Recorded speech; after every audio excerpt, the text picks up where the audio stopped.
ففروا إلى الله إني لكم منه نذير مبين. Baik, kita akan memasuki halaman ke-14, awal pembahasan penulis. Kata beliau rahimahullahu ta'ala, Kitabut Tahara. Kitab tentang tahara. Baik. Jadi tadi kita sebutkan ada dua kata, kata Alkitab dan kata apa? At-Tahara. Alkitab secara bahasa itu kembali kepada makna ad-dhamm wal jama', menggabungkan dan mengumpulkan. Menggabungkan dan mengumpulkan. Karena itu pasukan kecil itu disebut katiba. Dari kata kitab, karena berkumpul, bersatu. Iya, secara istilah kitab itu adalah penamaan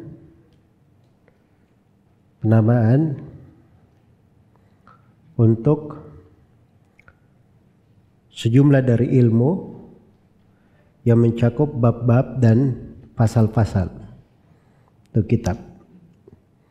Kalau sebut kitab begini berarti di bawahnya ada bab-bab, ada pasal-pasal, pembahasan-pembahasan. Sama di sini Kitabut Tahara, ada pembahasan tentang air, jenis-jenis air, ada pembahasan tentang siwak, ada pembahasan tentang wudu, tentang mandi, tentang tayamum, pembahasan tentang membersihkan najis dan seterusnya. Baik. Kemudian yang kedua kata at-tahara. At-tahara itu secara bahasa artinya an-nadhafa. Artinya an-nadhafa. Kebersihan. Secara istilah para ulama Syafi'iyah itu ada beberapa ibarat. Tapi di sini ada dua ibarat bagus ya. Ada definisi yang merinci cakupan mendetail untuk mana tahara. Dan ada definisi yang kedua, itu memperjelas maksud dari Kitabut Tahara. Dan ini populer disebutkan di madhab Syafi'iyah. Ada yang mengatakan bahwa tahara itu adalah fi'lu ma yustabahu bihi shalah. Tahara adalah perbuatan yang dengannya boleh seorang itu sholat. Itu maksud dari, ini definisi memperjelas maksud dari tahara. Bahwa tahara itu dimaksudkan adalah perbuatan yang dengannya dia boleh untuk melakukan sholat, syah untuk melakukan sholat. Ini definisi yang pertama. Definisi yang kedua yang disebut di Kifayatul Akhyar, ya, bahwa tahara itu adalah ibarat an raf'i hadatsin au izalati najas. Adalah tentang bagaimana mengangkat hadas dan menghilangkan najis. Au ma fi ma'nahuma au ala suratihima, atau apa yang semakna dengannya,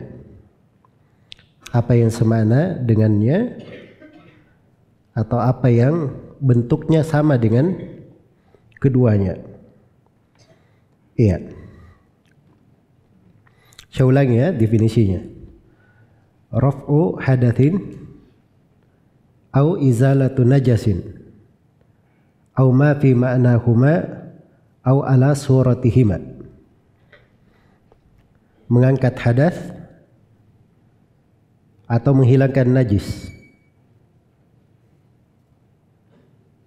Itu dua ya, umum, dua ini secara umum yang dibahas di tahara. Ada hadas bagaimana diangkat, hadas kecil maupun hadas besar. Ada najis bagaimana dihilangkan. Au ma fi ma'nahuma, atau semakna dengan keduanya. Semakna dengan mengangkat hadas atau semakna dengan apa? Menghilangkan najis. Contohnya istijmar, beristinja menggunakan batu. Nah, itu semakna. Dia juga kalau sudah istinja menghilangkan batu, apa istijmar, dia istinja, artinya najisnya dia sudah hilangkan. Sudah dianggap dia menghilangkan najis. Dan boleh dia bertahara setelah itu, berwudu. Atau semakna atau ala suratihima, di atas surahnya. Contohnya memperbaharui wudu. Sekarang kita berwudu ya, masih wudu. Wis gitu masuk waktu maghrib, kita mau perbaharui wudu. Boleh memperbaharui wudu. Tapi memperbaharui wudu ini dikatakan ala suratit tahara, di atas bentuk tahara. Dia bukan mensucikan, bukan menghilangkan hadas, menghilangkan najis, enggak. Tapi ini memperbaharui. Tapi tetap disebut tahara juga. Tetap disebut apa? Tahara. Baik, jadi ini cakupan dari definisi tahara. Tampak dari sini ya, ada 3 pembahasan penting digarisbawahi. Pembahasan yang pertama di tahara itu ada mengangkat hadas dan ada menghilangkan apa? Menghilangkan najis. Itu yang pertama. Terus yang kedua, hadas itu terbagi 2. Ada hadas kecil dan ada hadas apa? Hadas besar. Hadas kecil misalnya buang angin, buang air kecil, buang air besar. Itu contoh hadas apa? Hadas kecil. Hadas besar seperti mandi janabah, mandi dari haid. Itu hadas besar. Baik. Kemudian yang ketiga, tahara itu ada 3 jenis atau ada 3 bentuk. Ada wudu, ada mandi, dan ada tayammum. Ini kalau tidak ada air, pengganti dari wudu dan apa? Wudu dan mandi. Begitu sederhananya di pembahasan tahara. Iya. Dan para ulama ahli fikih memulai pembahasan fikih itu dengan bab tahara. Dan ini di kebanyakan ulama seperti itu ya. Saya berbicara di mayoritas ulama ahli fikih. Mereka memulai pembahasan fikihnya dengan kitab apa? Kitab tahara. Sebab biasanya di fikih itu yang dikaji itu ada 4 bab. Fikih semuanya itu terbagi berapa? Terbagi 4. Yang pertama ada fikih ibadat, tentang ibadah. Yang kedua ada namanya fikih muamalat, tentang muamalah. Dan yang ketiga ada fikih terkait dengan al-munakahat, tentang pernikahan dan yang masuk di dalamnya. Kemudian yang keempat ada fikih al-aqdiyah wal hudud, tentang qada dan hukum-hukum had. Jadi bab-bab fikih itu hanya 4 saja. Jelas ya? Hanya pada 4 ini saja. Kenapa dimulai dengan ibadah dulu? Atau sebelum saya bicara ke sana, al-ibadat masuk di dalamnya pembahasan sholat, pembahasan apa? Zakat, puasa, dan apa? Haji. Iya. Muamalah masuk terkait dengan jual beli dan hukum-hukum yang terikut di dalamnya. Itu muamalah. Termasuk di pembagian warisan masuk juga di situ. Kemudian ada namanya munakahat, pembahasan nikah, talak, khulu, dan apa yang terkait dengannya. Kemudian yang keempat, pembahasan tentang aqdiyah, hukum qada, tata cara atau aturan-aturan dalam peradilan terkait dengan hukum-hukum jinayah, pelanggaran-pelanggaran terhadap hak Allah atau hak orang lain yang kena sanksi padanya. Nah, ini bab yang keempat. Dimulai dengan ibadah, sebab ini pokok kehidupan. Seorang hidup untuk beribadah kepada Allah. Setelah itu, empat yang kedua adalah bab muamalah. Karena manusia itu dia hidup berinteraksi dengan orang lain. Jelas ya? Dia perlu hidup, perlu makan, perlu ini, itu aturannya di bab muamalah. Nah, biasanya kalau sudah ibadah, sudah makan, dia akan lebih terpenuhi hak agamanya, hak perutnya. Biasanya ada kaitannya dengan masalah pernikahan, sesuatu yang terkait dengan syahwatnya, itulah di bab pernikahan. Biasanya setelah 3 hal ini ada yang melanggar, yang keluar dari aturan. Nah, itu ada bab-bab tentang pengadilan, hudud, sanksi-sanksi yang diberikan. Jelas ya? Jadi itu 4 pembagian pembahasan ilmu fikih. Ya, kalau ditanya fikih itu apa? Bilang ada 4. Ini di hitungan mayoritas ulama. Yang pertama fikih ibadah, yang kedua muamalat, kemudian yang ketiga apa? Nakahat, kemudian yang keempat al-aqdiyah wa al-hudud. Atau dibahasakan juga al-jinayat. Sudah 4. Baik, kita kembali ke bab taharah. Kenapa dimulai dengan taharah? Ibadah, sebab pokok ibadah itu adalah sholat. Sholat itu di antara syarat sholat adalah taharah. Itu syarat yang paling pokoknya dan paling banyak hukumnya. Dan syarat itu biasanya didahulukan di atas al-masyrut. Jadi sholat disyaratkan taharah. Biasanya syaratnya dulu dibahas sebelum masuk ke sholatnya. Makanya dimulai dengan pembahasan apa? Kitab taharah. Itu satu sudut. Di sudut lain, taharah itu bermakna berbersih. Iya. Ada sudut tafaul juga ya. Antum harus tahu pembahasan-pembahasan dan harapan-harapan amalan hati di kalangan para ulama. Seperti penulis di sini, itu disebutkan beliau tutup umumnya ulama Syafi'iyah. Beliau menutup pembahasan fikih itu dengan kitabul itiq, terkait dengan pembebasan budak. Sebab mereka ada tafaul, berharap kepada Allah Subhanahu wa taala semoga itu menjadi pembebasan dari api neraka. Jelas ya? Sama dengan bab taharah ini, itu bersuci. Ada makna seorang menginginkan dengannya kesucian pada dirinya. Karena itu sebenarnya taharah itu ada 2 jenis, ada taharah ma'nawiyah dan ada taharah apa? Hissiyah.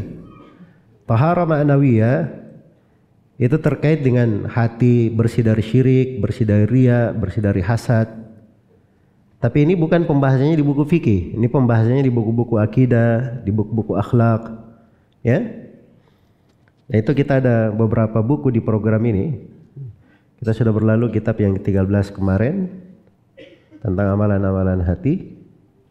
Dan akan datang nanti Mandhumah tentang adab karya Ibnu Abdul Qawi. Dan akan datang juga nanti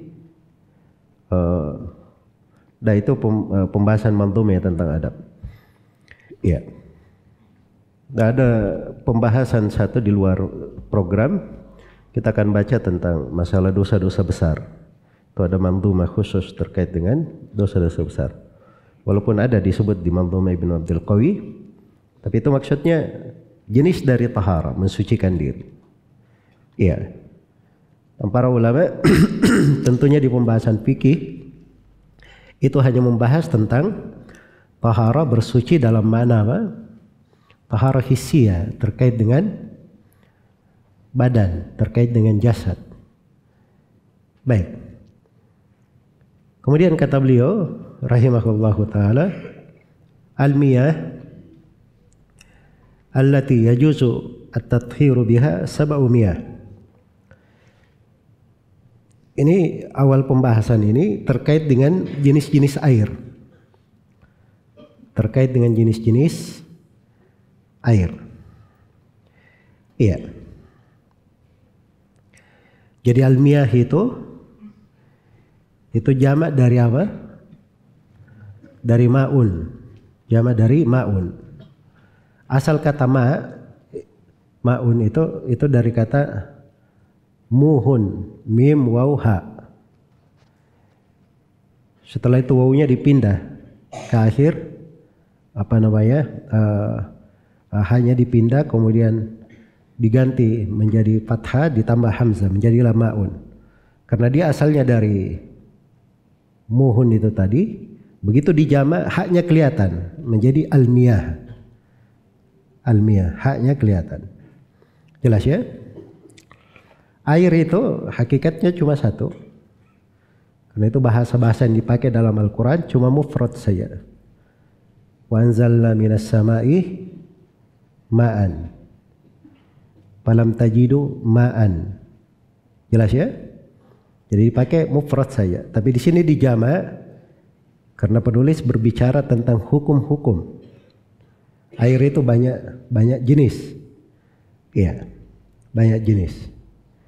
Baik. Kata beliau al-miyahul lati yajuzu tadkhiru biha sab'u miyah. Ini taksim ini ya, pembagian-pembagian. Metode dari penulis rahimahullah. Kata beliau air yang boleh untuk bertaharah adalah 7 jenis air. Iya. Adalah 7 jenis air. Boleh di sini maksudnya syah untuk bertaharah. Syah dipakai bersuci. Iya.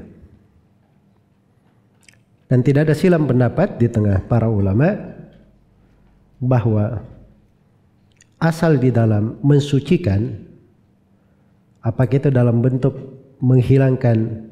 mengangkat hadas atau menghilangkan najis, asalnya pakai air. Itu tidak ada silam pendapat di tengah para ulama. Iya. Karena dalam wudu kita diperintah menggunakan air. Mandi juga diperintah menggunakan air. Tayammum hanya boleh kalau tidak ada air. Makanya dasar yang dipakai bertaharah adalah apa? Adalah air. Itulah firman Allah Subhanahu wa taala surah Al-Maidah ayat 6, ya ayyuhalladzina amanu idza qumtum ila sholati faghsilu wujuhakum wa aydiyakum ilal marafiq wamsahu bi ru'usikum wa arjulakum ilal ka'bain wa in kuntum junuban fatahharu. Ini dua ya, wudu dan mandi. Semuanya menggunakan air. Wa in kuntum marda aw ala safarin aw jaa ahadum minkum minal ghaid aw lamastumun nisa falam tajidu ma'an. Jadi syaratkan untuk tayammum kalian tidak temukan air. Fatayammamu sa'idan thayyiba. Maka bertayammumlah dengan sa'id yang apa? Yang thayyiban, yang bagus. Famsahu biwujuhikum wa aydikum min. Baik. Jadi ini terkait dengan air.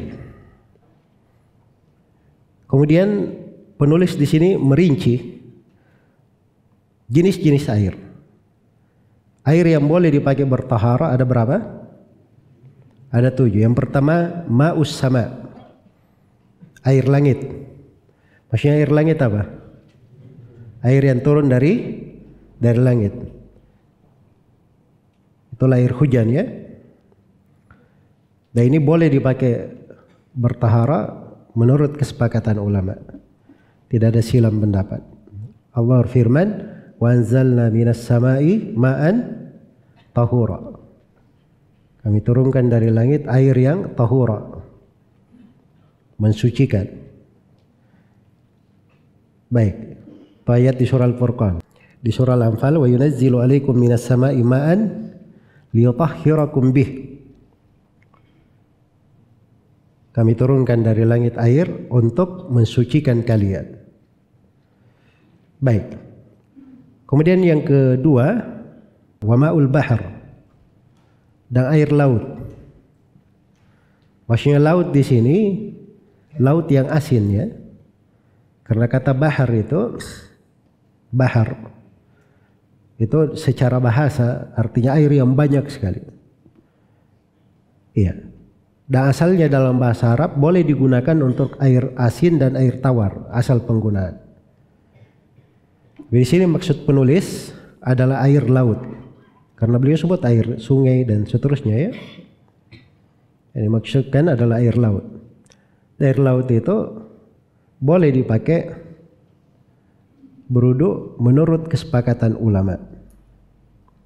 Ya, kalaupun ada sebagian sahabat yang mengatakan saya lebih senang bertayamum daripada berwudu pakai air laut, itu bukan artinya pendapat tidak membolehkan. Iya. Dan ini tidak mengganggu ya bahwa dinukil kesepakatan di dalam pembahasan. Jadi air laut.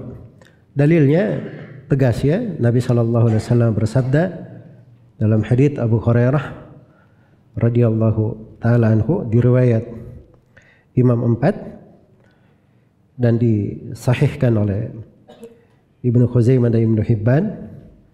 Rasulullah SAW bersabda, wa tahuru ma'uhu al-hillu maitatuhu. Air laut itu suci airnya, mensucikan airnya, dan halal bangkainya. Dan halal bangkainya. Baik, sudah 2. Air yang ketiga. Apa di situ di buku sebut? Wa ma'un nahar, air sungai. Air sungai. Ya, sungai itu dimaklumi air tawar ya maksudnya. Dan ini juga tidak ada silam pendapat. Iya, di tengah para ulama. Karena itu syah di dalam hadits Abu Hurairah riwayat Bukhari dan Muslim, Nabi menjelaskan keutamaan solat berjamaah. Ara'aitum law anna nahran bi babi ahadikum yaktasil fihi kulla yawmin khamsan. Bagaimana pendapat kalian kalau di depan rumah kalian itu, di depan pintu rumah kalian ada sungai, kalian mandi di dalamnya 5 kali sehari, masih ada daki atau masih ada kotoran pada badan kalian? Para sahabat menjawab, tidak ada ya Rasulullah. Kata beliau sallallahu alaihi wasallam, fadzalika mithlu salawatil khams yamhullahu bihil khataya. Itulah perumpamaan salat 5 waktu. Allah menghapuskan dengannya dosa-dosa. Jadi disebut air di depan pintu, sungai di depan pintu. Menunjukkan boleh berwudu dengan air sungai, bertaharah dengan air sungai. Berikutnya yang keempat, wa ma'ul bir, dan air sumur. Ya, air sumur. Air sumur. Dan ini berdasarkan hadits Abu Sa'id Al-Khudri diriwayat Abu Daud, At-Tirmidzi dan An-Nasai tentang Nabi sallallahu alaihi wasallam ditanya berwudu di sumur Al-Buda'ah. Sumur Al-Buda'ah. Maka Nabi sallallahu alaihi wasallam berkata, "Al-ma'u tahurun la yunajjisuhu syai'un." Air itu suci, tidak dinajiskan oleh sesuatu apapun. Baik. Berikutnya yang keberapa sekarang? Yang kelima, wa ma'ul ain. Ma'ul ain, air yang keluar dari mata air. Dari mata air. Iya. Dan ini juga boleh dipakai bertaharah. Karena di dalam Al-Quran dikatakan, وَأَنْزَلْنَا مِنَ السَّمَاءِ مَاءً بِقَدَرٍ فَأَسْكَنَّاكُ فِي الْأَرْضِ. Dan kami turunkan dari langit air dengan kadarnya, lalu kami buat dia menetap di tanah. Iya, itu di konteks penyebutan nikmat. Itu dari hal-hal yang dibolehkan. Kemudian air yang ke-6, wa ma'u thalj, dan air salju. Maksudnya bukan langsung salju begitu dipakai mandi, dipakai berwudu. tapi air yang cair dari salju, dicairkan. Jelas ya? Sama dengan air yang ketujuh, wa ma'ul barat, air es. Bagaimana caranya antum berwudu pakai es? Tapi maksudnya air yang cair dari apa? Dari es. Nah, itu boleh dipakai berwudu dan itu juga tidak ada silam pendapat. Karena itu dari doa yang kita baca di sholat 5 waktu, di doa iftitah, Allahumma ksilni bil ma'i wal thalji apa? Wal barat. Iya. Baik. Jadi itu penyebutan terkait dengan pembolehannya. Terkait dengan pembolehannya. Di kitab Tuhfatul Qarib, beliau katakan kalau kita bahasakan dengan bahasa yang lebih ringkas tentang 7 ini, maka cukup dikatakan 7 jenis air ini adalah air yang turun dari langit atau memancar dari tanah di atas bentuk apapun, tapi pada asal penciptaannya. Pada asal penciptaannya. Sekarang kalau kita bertanya warnanya dari 7 jenis air ini, warnanya apa? Hah? Putih jernih semua? Tidak mesti kan? Ada air sumur yang warnanya kuning, air sungai. Iya. Air salju itu kalau di ini itu tidak mesti dia putih bersih, bening. Baik air laut tawar atau tidak? Tidak tawar. Jadi tidak mesti air yang dipakai bersuci itu dia tawar. Tapi yang dilihat pada air yang boleh dipakai bertahara, itulah yang disebut dengan nama al-ma'ul mutlaq. Akan datang di bahasa penulis ma' mutlaq. Air yang turun dari langit atau memancar dari bumi, tapi dia di atas asal penciptaannya. Di atas asal apa? Penciptaannya. Iya. Memang tidak bercampur dengan hal lain, memang diciptakan seperti itu. Itu asal penciptaan namanya. Karena itu air laut itu dia tetap asin saja. Iya. Walaupun orang yang turun ke laut itu dia tidak menemukan pabrik garam di situ. Karena memang asal penciptanya dia airnya apa? Asin. Nah, itu ringkasnya begitu ya. Kalau diringkas. Baik. Selesai ya. Jadi itu yang disebut dengan air yang boleh dipakai bertahara. Adapun air yang dia bening misalnya, tapi bukan dari air-air ini, itu tidak boleh dipakai bersuci. Air kelapa misalnya, dia tidak masuk di air ini, sebab dia dari buah-buahan. Atau air yang berada di pohon pisang itu, antara pohon pisang, kadang ditemukan ada air kan, itu juga tidak boleh dipakai bertahara. Baik, sebab tidak masuk di kategori air yang di atas asal penciptaannya. Turun dari langit atau keluar memancar dari mana? Dari bumi.